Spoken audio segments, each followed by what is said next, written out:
শৈশবকালের যে সময়টা খেলাধুলা করে নষ্ট করেছি, সেই প্রিয় স্থানটা হচ্ছে আমাদের বাড়ির পাশের দিগন্তেই মাঠ।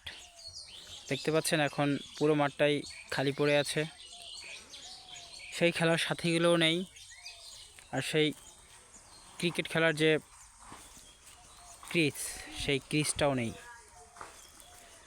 সব কিছু এখন শূন্য, শুধু জায়গাটা পড়ে আছে।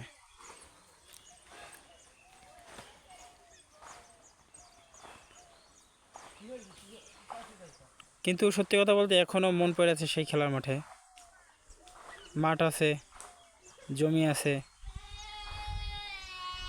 সবই আছে, কিন্তু সেই আগের মতো ছেলেগুলো নেই, সেই বন্ধুগুলো, সেই ভাইগুলো নেই।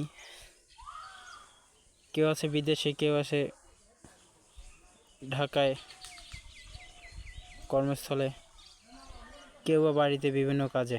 অনেকেই বিয়ে শাদী করে ফেলেছে। এখন চাইলেও সবার সাথে আর আড্ডায় মেতে ওঠা সম্ভব না।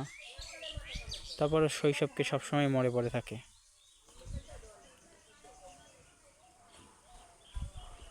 কোথায় আহারে আহারে আহারে শৈশব, কোথায় হারিয়ে গেল যে আহারে কৈশোর।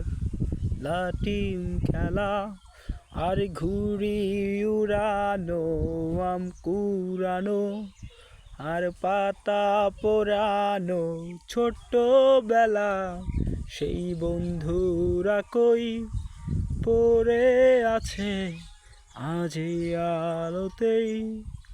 অনেক বছর পর খুঁজে বেড়াই,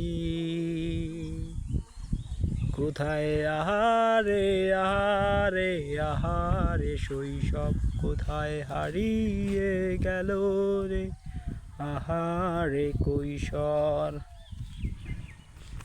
সত্যি সেই শৈশবগুলো এখনও মিস করি। সেই আম কুড়ানো, আম পাড়া, নারকেল পাড়া, তাল গাছে উঠে কাঁচা তাল, পাকা তাল, খেজুর গাছ, পাকা খেজুর, কত ফল যে সিজনের পর সিজন তখন পেরে খেতাম। আর এই সবুজ গালিচায় বিকেলবেলা ক্রিকেট খেলতাম। বর্ষার সিজন আসলে যখন বৃষ্টি নামতো তখন ফুটবল নিয়ে ছুটে যেতাম এই সব জায়গায়। আজ শুধুই শূন্যস্থান, আহারে শৈশব।